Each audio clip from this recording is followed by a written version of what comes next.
రాష్ట్ర వ్యాప్తంగా రీఛార్జ్ మోడ్లోకి వస్తున్నట్టు కనిపిస్తున్న వైసీపీ ఆ మూడు నియోజకవర్గాలను ఎందుకు వదిలేసింది?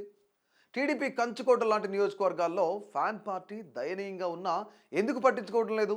ఇంతకు ఏంటి ఆ నియోజకవర్గాలు? రాజకీయంగా అక్కడున్న పరిస్థితులు ఏంటి? Let's watch the story.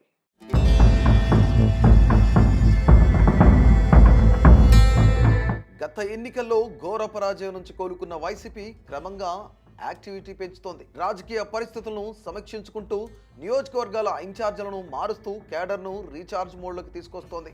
అయితే ఉమ్మడి ప్రకాశం జిల్లాలోని 3 నియోజకవర్గాల్లో మాత్రం పూర్తిగా సైలెంట్ మోడ్లో ఉండడం ఏంటో అర్థం కాక కార్యకర్తలు దిక్కులు చూస్తున్నారట. అద్దంకి, పర్చూరు, చీరాల నియోజకవర్గాల్లో వైసీపీ కార్యకలాపాలు దాదాపు నిలిచిపోయినట్టు కనిపిస్తుందని రాజకీయ పరిశీలకులు అంటున్నారు. పర్చూరు, చీరాలలో ఇంతవరకు వైసీపీ బోనీ చేయలేదు.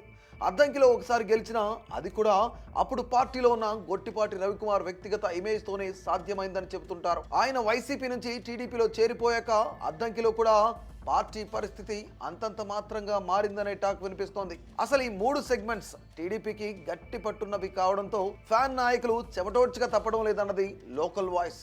అలాంటి చోట ఇంకా గట్టిగా పనిచేయాల్సి ఉన్న ఇన్ఛార్జీలు నత్తనడక పనిచేయడంతో కేడర్ కూడా అంతే ఫీల్లో ఉందట.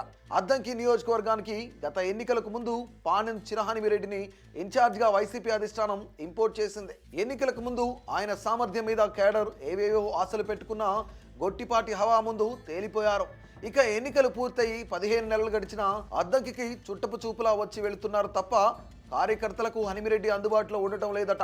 ఓవైపు టీడీపీ నుంచి మంత్రి గొట్టిపాటి రవికుమార్ వంటి గట్టి ప్రత్యర్థిని ఎదుర్కోవాల్సిన వైసీపీ ఇన్ఛార్జ్ ఇన్యాక్టివ్ గా ఉండడంతో కేడర్ పరిస్థితి మరీ దయనీయమైపోయిందట. వైసీపీ ఆవిర్భావం తర్వాత 2014 ఎన్నికల్లో గొట్టిపాటి రవికుమార్ ఇక్కడి నుంచి వైసీపీ తరఫున పోటీ చేసి గెలిచారు. 2019లో వైసీపీ హవాలో కూడా టీడీపీ తరఫున గొట్టిపాటి అద్దంకి ఎమ్మెల్యేగా విజయం సాధించారు.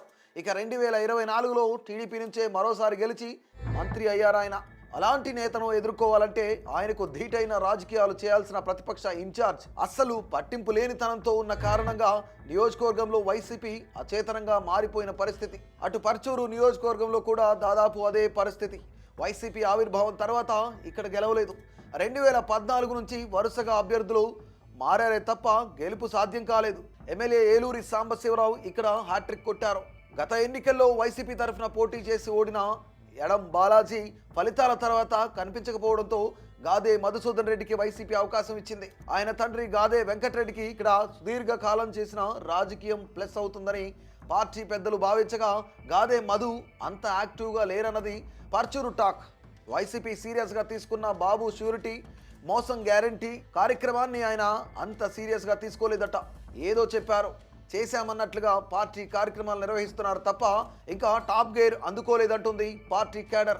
ఇక చీరాల నియోజకవర్గంలో కూడా ఇంచుమించు అదే పరిస్థితి ఉందట. ఇక్కడ కూడా వైసీపీ ఇంతవరకు బోని చేయలేదు. 2019 ఎన్నికల్లో టీడీపీ నుంచి గెలిచిన కరణం బలరాం ఆ తర్వాత ఫాన్ పార్టీకి మారడంతో ఆయన కుమారుడు కరణం వెంకటేష్ వైసీపీ ఇన్ఛార్జిగా ఉన్నారు. గత ఎన్నికల ముందు వరకు పార్టీ కార్యక్రమాల్లో చురుగ్గానే ఉన్న కరణం ఫ్యామిలీ ఓటమి తర్వాత పూర్తిగా సైలెంట్ అయ్యింది. ఫలితాల అనంతరం వైసీపీ బాపట్ల జిల్లా అధ్యక్షుడిగా ఉండాలని కరణం వెంకటేష్ను కోరినా ఆయన సుముఖత వ్యక్తం చేయలేదట. పార్టీ పిలుపునిచ్చిన కార్యక్రమాలను కూడా మమ అనిపిస్తున్నట్లు సమాచారం.